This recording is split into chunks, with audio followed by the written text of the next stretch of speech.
जिला जाट कन्या छात्रावास जिला जाट समाज समिति द्वारा संचालित है। उसके पास में 7421 पॉइंट समथिंग जगह जिला जाट समाज समिति के संरक्षण में है और उसको हम समाज ने निर्णय किया कि सर्व समाज की महिलाओं के लिए व्यावसायिक प्रशिक्षण केंद्र खोला जाए और जो बच्चियां छात्रावास में रहती है इनके लिए खेल सुविधाओं का विस्तार के लिए ये जगह अलॉटमेंट करवाई जाए।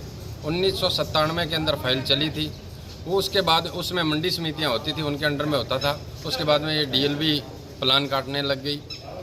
उस फाइल का किसी प्रकार फैक्चुअल रिपोर्ट भी होगी, सारा मामला हो गया, किसी प्रकार से बैकअप नहीं कर पाए, वो फाइल डीएलबी में पड़ी रही। अब 2021 में पुनः इसी प्रकार की घटना कुछ हनुमानगढ़ की दूषित राजनीति के वश होकर के इन लोगों ने करनी चाहिए।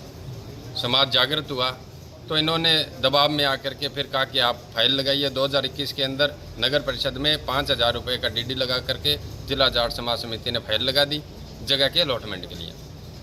अब अचानक ही इन लोगों ने आकर के और वो आवेदन इन्होंने निरस्त किया या नहीं किया, कोई नोटिस नहीं, कोई सूचना नहीं, एक दादागिरी अपनाते हुए बिना किसी प्रशासन के चेयरमैन साहब आ गए और विधायक महोदय आ गए।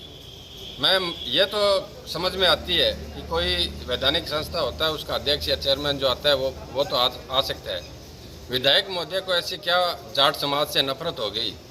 मैं आपके माध्यम से उनसे कहना चाहता हूँ कि अब दूषित राजनीति को छोड़ करके सद्भावना की राजनीति करिए। आपने अपने राजनीतिक सीटें जो सेकने थे वो सेक लिए। समाजों को आपस में लड़ाने का काम मत करिए। आप विधायक है, 36 कौम 36 बिरादरी के विकास की ओर अग्रसर होइए। हमारी भी आपको शुभकामनाएं रहेगी। इस बात को आप सकारात्मक रूप में ले। पूरा जाट समाज उद्वेलित है।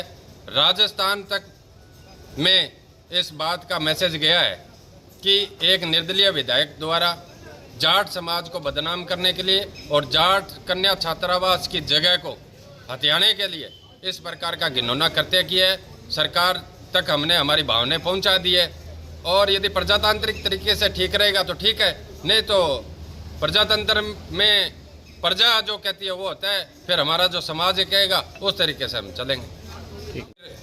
जाट समाज उद्वेलित हो गया और लगभग हमारे 400-500 लोग प्रबुद्ध जन इकट्ठे हुए। उनका भी ये निर्णय था कि इतने साल तो हम प्रजातांत्रिक तरीके से लड़ रहे थे, इन्होंने जब प्रजातंत्र की धज्जियां उड़ा दी तो हमें भी कहीं ना कहीं हमारे अंदर भी बच्चों के अंदर जोश आ गया। उन्होंने चार दीवारी का पुनर्निर्माण कर दिया, क्योंकि ये जगह पहले से 1990 से ही जाट समाज समिति के संरक्षण में थी। कुछ कह रहे हैं कि ये तो कब्जा कर रहे हैं।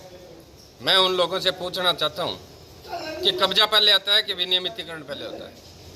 सरकार का नियम है कि कोई कब्जा होता है उसी का विनियमितीकरण करते हुए उसको पट्टा जारी किया जाता है या उसको आवंटन किया जाता है। तो ये कुछ बीच में ये भी आया कि अन्य समाज को बुला करके भी उसमें विधायक जी चेयरमैन थे, उन्होंने कहा कि ये जगह ले लो। उन्होंने कहा ये तो जिला जाट समाज समिति के संरक्षण में है, तो बोले कोई बात नहीं है, मैं आवंटन कर दूंगा।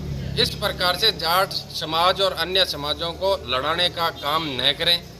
जाट समाज ने कभी भी किसी की ज़मीन पे 1 इंच कब्जा किया नहीं है और न ही अपनी ज़मीन पे हमें 1 इंच कब्जा होने देंगे।